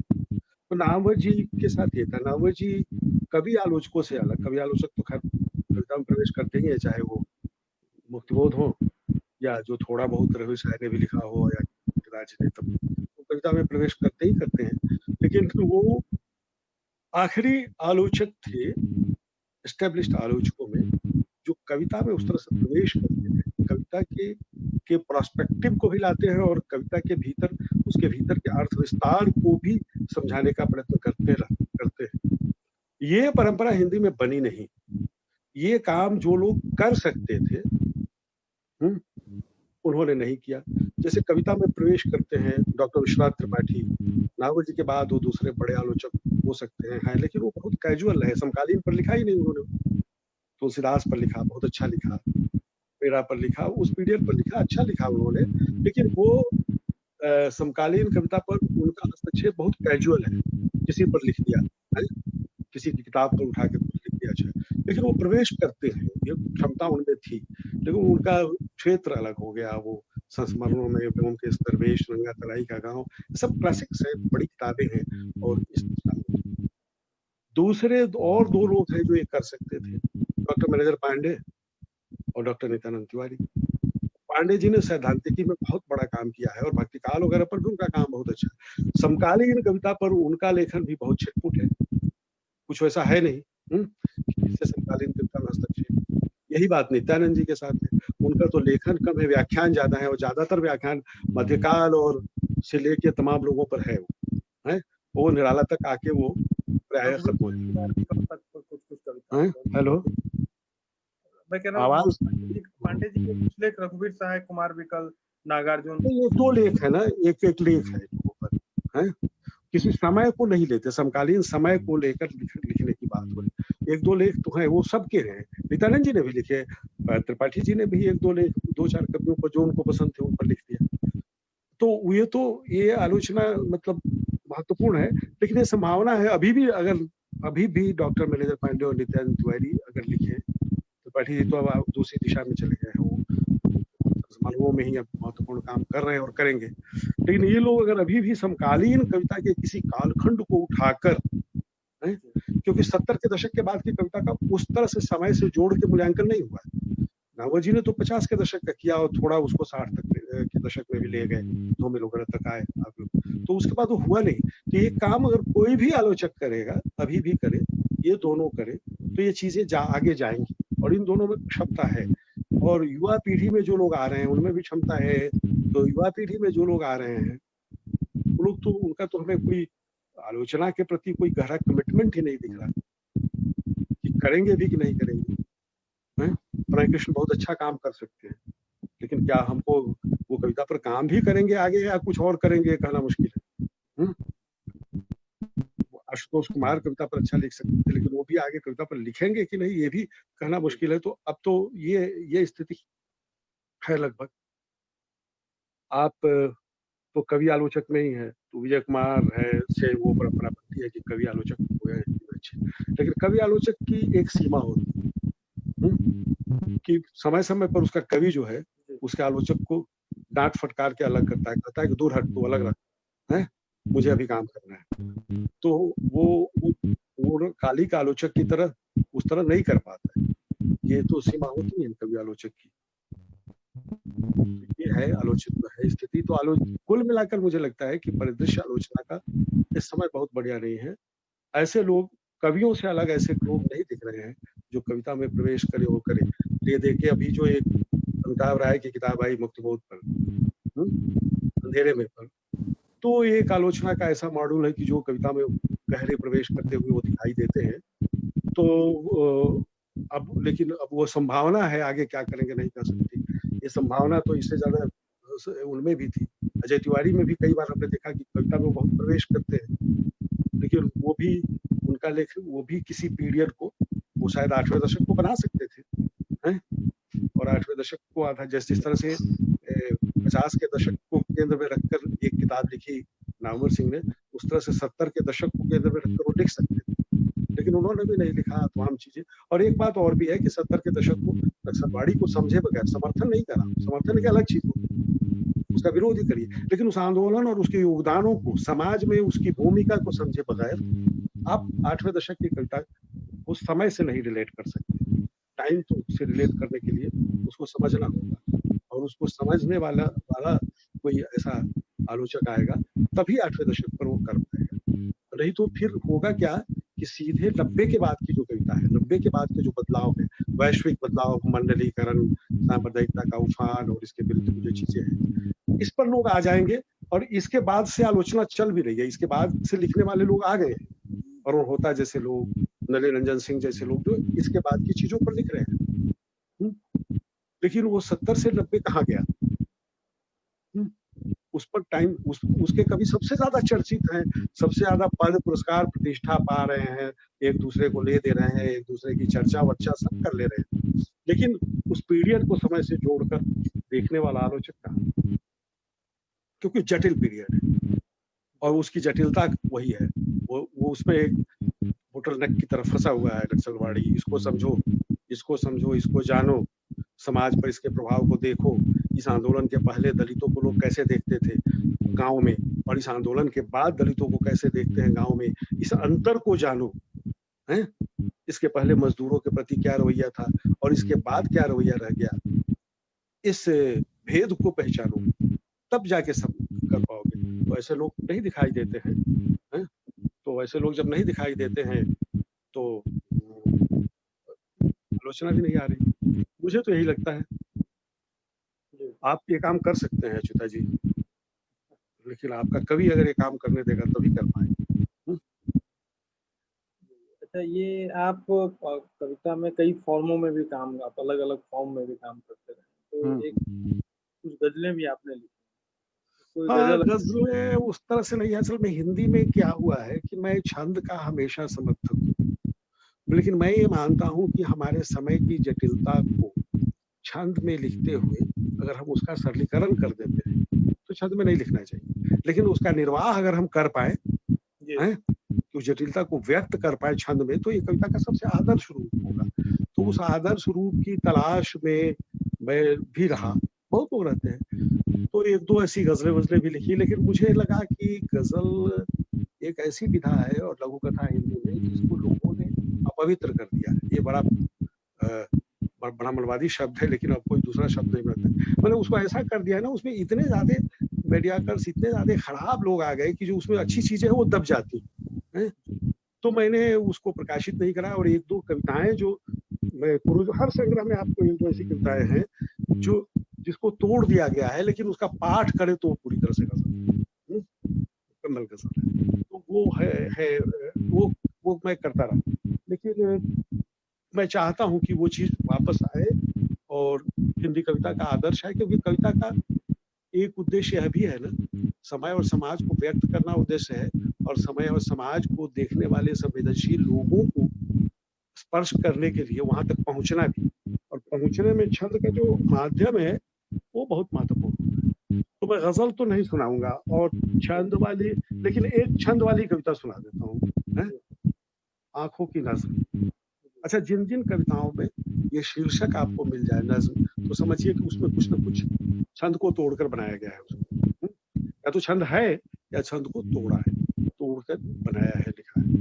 क्योंकि नज्म जब मैं लेता हूँ तो उर्दू छंद को क्यों आप लेते हैं? उर्दू छंद की एक विशेषता यही है, उसमें एक मात्रा गिराने का अधिकार है, हिंदी में वो अधिकार नहीं है। हाँ।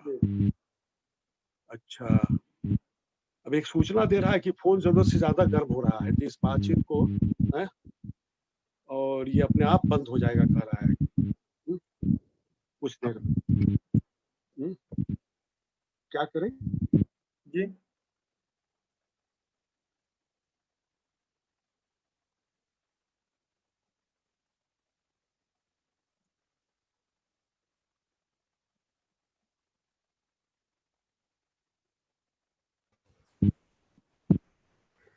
हेलो। हेलो। हाँ जी, मदन जी की शायद आवाज नहीं आ रही है। जो शायद दिख नहीं रहा। आकांक्षा, हाँ जी, maybe we should call Madan sir and ask him. Maybe his phone has got switched off. He was just saying so. Okay, somebody should contact Madan ji. हाँ, अच्युतानंद जी, आपके पास है उनका कांटेक्ट नंबर? हाँ हाँ, मैं एक बार उनको फोन करता हूँ। ठीक हाँ, है, जरा पूछिए मैं प्लीज। आपको म्यूट करती हूँ इन द मीनटाइम। मैं तो हटता हूँ फिर वापस। हाँ जी, ठीक है।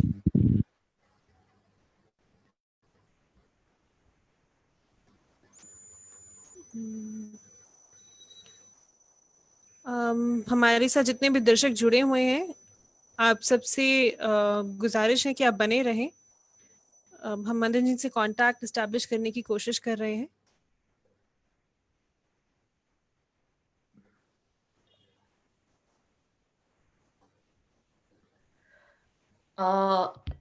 Also, we would like to inform you about the coming programs. Yes. So, yeah, just a second. Tomorrow itself we have a talk, no? Right, right. So tomorrow we have Satish Anand ji. He's a famous personality, theatre personality, actor and director, and he's been known as the face turner for theatre in Bihar, for Hindi theatre specifically. And he'll be in conversation with Mrityunjay Prabhakar and Punit Prakash, theatre activists themselves. Day after tomorrow, that is on Tuesday, we have famous actor Adil Hussain, who's also a theatre practitioner. He'll be in conversation with Suvraj Joshi. You may remember Adil Hussain from movies like The Reluctant Fundamentalist and The Life of Pi, and several other Bollywood movies. Suvraj Joshi has contributed immensely to the Marathi theatre. Okay, great. Looks like Achyutanand ji has also Yes. disappeared from here. So we'll just have to wait actually. Okay, okay.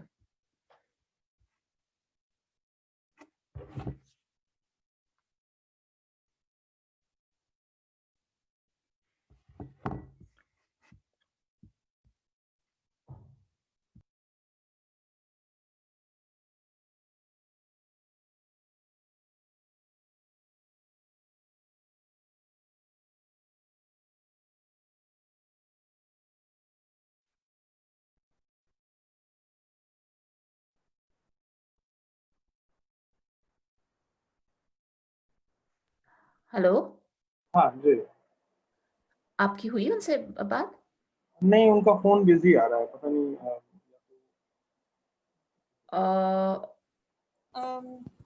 Okay, we have an update from Madan ji. The thing is that his phone actually got really heated up. उनका phone काफी गर्म हो गया था जिसकी वजह से उनको disconnect करना पड़ा. तो he's joining back. ओके हाँ.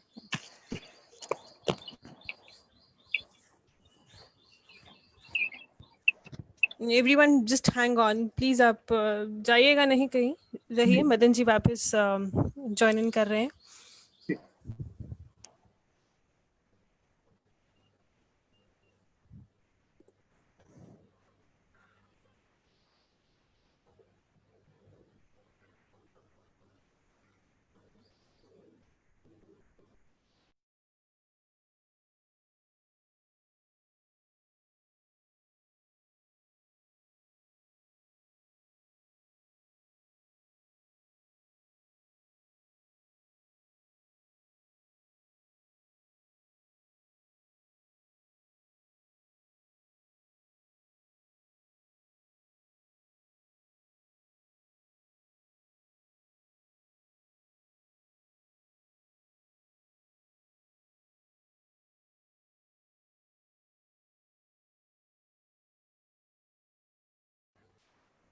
अच्युतानंद जी, आप मुझे सुन पा रहे हैं?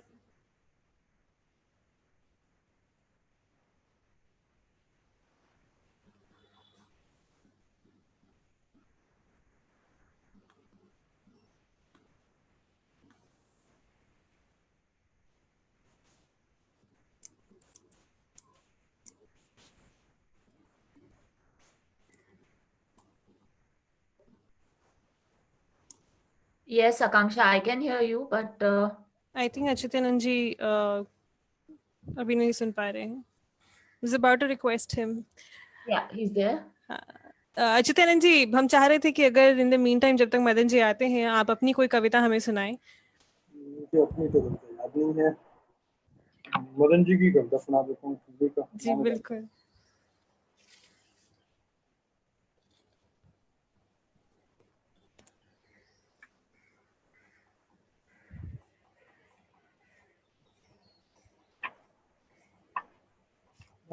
मदन जी की एक दो कविता सुना देता हूँ. जी. ये कविता है बड़ा आदमी. उनका संग्रह है दूर तक चुप्पी. अच्छा. जी.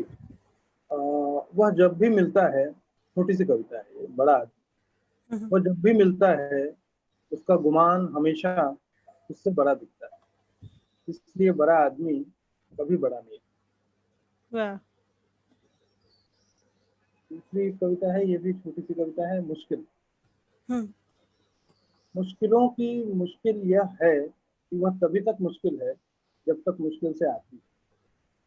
जब उसका आना आसान हो जाता है तब होना भी असहज नहीं रह जाता. बहुत बढ़िया.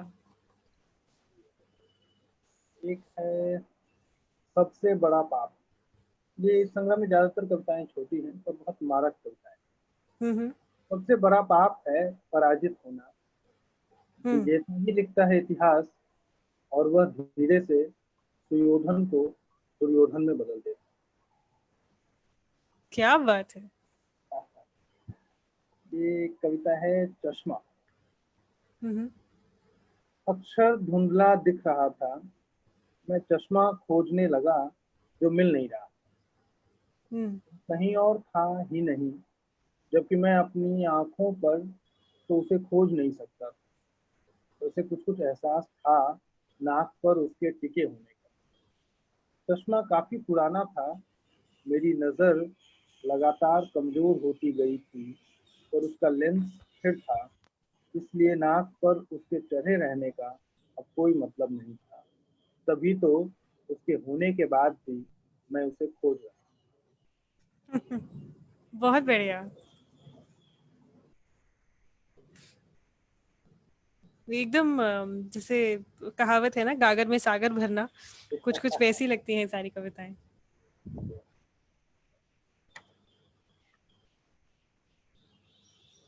एक पूरी पॉलिटिकल कविता है ये, सरकार.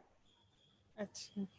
सरकार झूठ बोलती है जब कहती है कि वह झूठ नहीं बोलती. तब और ज्यादा झूठ बोलती होती है. और जब वो दावा करती है कि भले ही अतीत में झूठ बोल चुकी हो, इस बार बिल्कुल सच बोल रही है, तब वह सबसे खतरनाक झूठ बोल रही है। ये तो किसी भी संदर्भ में हम इसको, मतलब किसी भी समय में एक्चुअली हम इसको ले सकते हैं और कह सकते हैं कि सही है। बिल्कुल बिल्कुल। और इसको वर्तमान से लेके हम जब भी कोई सरकार आए तो हाँ उसको जी, लेकर कविता हम कह सकते हैं। बिल्कुल बल्कि ये सरकार भी एक तरह से कह सकते हैं कि पावर है, ताकत है, और इस ताकत के विरुद्ध है ये कविता। बिल्कुल कई बार बिल्कुल। ताकत ये कहता है, ये कहती है कि हम झूठ पहले बोल चुके थे, अब हम सच बोल रहे हैं। वो तो है।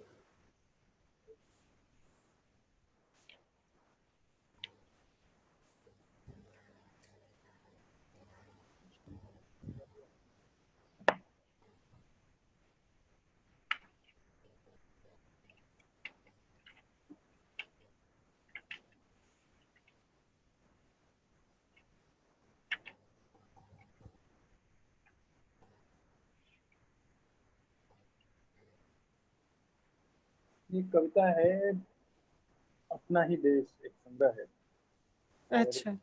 बीजू का। ओ। सबसे पहले दुनिया को बदलने का सपना मरा, एक खूबसूरत दुनिया में हो मेरा घर की जगह पर मैं सोचने लगा, दुनिया में हो मेरा खूबसूरत। फिर एक एक कर वह सब कुछ मर गया जिनके मरने से आदमी मर जाता है। अपने कुटुंब को आपद विपद से बचाने के लिए राजी खुशी ही तो मैं खड़ा हुआ था, यहाँ अनंत की ओर बाहें फैलाए। धीरे धीरे मेरा कपड़ा तब्दील हो गया लत्ते में, धरती में गड़े पांव और फैले हुए हाथ जड़ता के ताप में सूख कर लकड़ी हो गए। बदन काठ का एक टुकड़ा भर रह गया। फिर एक दिन महसूस हुआ मेरा सिर एक औंधी हुई हांडी में बदल गया है। महीनों दाल पकाने के बाद त्याग दी गई काली हांडी में। अरे। अब यहाँ पे काली हांडी के दो मतलब। हाँ, क्या है वो मतलब?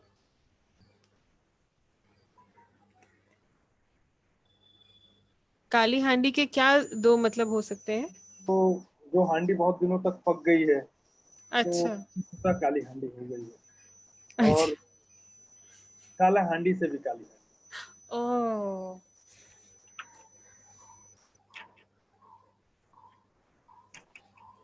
तो अब इनको वक्त लगेगा। अभी वो फोन नहीं उठा रहे हैं अपना। आई थिंक वो थोड़ा डर गए, फोन गर्म हो गया तो। तो मुझे लगता है कि वैसे बातचीत हो भी गई है, हाँ अगर जी हाँ जी। तो हम इसमें इसे हाँ खत्म भी कर सकते हैं ऐसे तो। क्योंकि अब उनकी एक कविता सुना के और फिर जी जी, इसे समापन की ओर ले जाते हैं फिर। हाँ,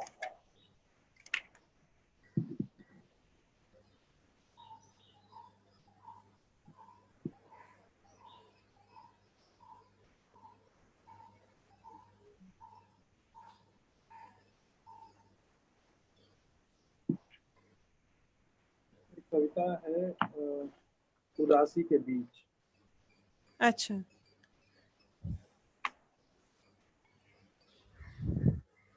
यही है वह उदास छत और सहमे हुए फर्श वाला कमरा, दीवारें कैसी रुआसी रुआसी है इसकी, भले ही अपनी अपनी जगह पर चुप और स्थिर दिख रही हो एक एक चीज, पर लगता है हाँ, अगले ही पल उनमें से किसी की कपकपी छूटेगी और वह भड़बड़ा कर गिर जाएगी। हमारे बित्ता भर के प्यार और 5 फुट 8 इंच लंबी बेवफाई का अगला गवाह है यह कमरा। किसी भुतहा महल का हिस्सा लगता है, जहां हम चीजों को जितना देखते हैं उससे ज्यादा चीजें हमें अरे। देखते हैं।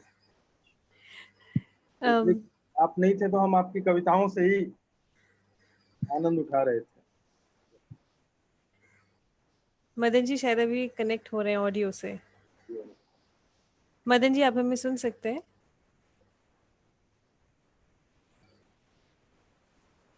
मदन जी हम आपको नहीं सुन सकते।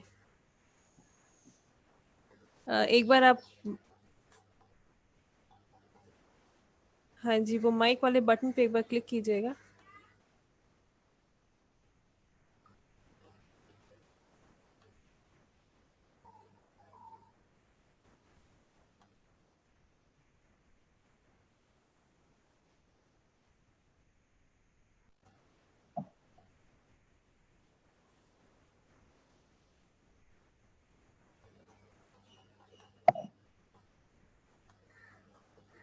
मदन जी आपकी आवाज नहीं आ रही है।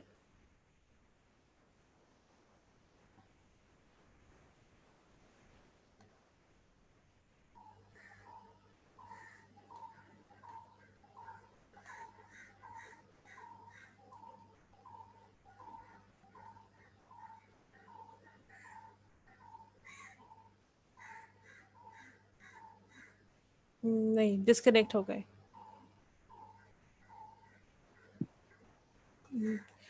ठीक है, चलिए। तो आप इसको या तो फिनिशिंग। जी, हमने कुछ 1.5 घंटा मदन जी से बात की है और हमने हिंदी साहित्य के इतिहास के बारे में भी काफ़ी जाना है, समकालीन इतिहास के बारे में। और मदन जी ने अपना कविताओं का पाठ भी किया है, जो कि बहुत ही सुंदर पाठ किया है। उनकी कविताएं तो सुंदर हैं ही। आज हमें बहुत कुछ सीखने का, बहुत कुछ जानने का मौका मिला है। मेरा ख्याल है कि हमारे बीच ऐसे बहुत सारे कवि, बहुत ऐसे साहित्यकार हैं जिन्हें हम सुनना चाहेंगे रेगुलरली, जिनके बारे में हम जानना चाहेंगे और उनसे बहुत कुछ सीखना चाहेंगे। नए कवि नई बातें लेकर आते हैं, लेकिन पुराने कवि बहुत सारा एक्सपीरियंस अपने साथ लेकर आते हैं। और आज हमने मदन कश्यप जी से वही कुछ सीखा, जिसके लिए हम उनका बहुत बहुत धन्यवाद करते हैं। एक धन्यवाद अच्युतानंद जी आपको भी बनता है कि आपने उनसे इतनी सारी बातें की और इस तरीके से की कि हमारे लिए वो एक तरीके से एक चैप्टर हो गया था, एक लेसन हो गया था, एक वर्कशॉप जैसा हो गया था हम नए लोगों के लिए, जो कविता को समझ रहे हैं और सीख रहे हैं अभी। इसके लिए आपका भी बेहद धन्यवाद। आप दोनों ने अपना समय निकाला और हमारे सेशन को सक्सेसफुल बनाया। टेक्निकल इश्यूज आते ही रहते हैं, आई थिंक ये टेक्नोलॉजी का एक फ्लॉ है, लेकिन फिर भी इस लॉकडाउन के पीरियड में, इस कोरोना के टाइम में हम सब मिल पा रहे हैं, बातें कर पा रहे हैं, बहुत कुछ सीख पा रहे हैं। और इस बहुत ही अलग तरीके के समय को हम बहुत अच्छे तरीके से काट पा रहे हैं। ये टेक्नोलॉजी ने संभव किया है, जो कि बहुत बढ़िया बात है। तो इसी के साथ हम आप सबसे विदा लेते हैं और जाने से पहले हम आपको बताना चाहेंगे कि कल हम हिंदी रंगमंच के बहुत ही famous actor director Satish Anand ji से मिलेंगे और उसके अगले दिन हम बॉलीवुड और मराठी थिएटर के बहुत ही फेमस एक्टर आदिल हुसैन जी से मिलेंगे। कल का सेशन 2 बजे है और परसों का सेशन रात 8 बजे है। आपसे वही मिलने की उम्मीद है। धन्यवाद। Thank you so much. Thank you, Achitanand ji.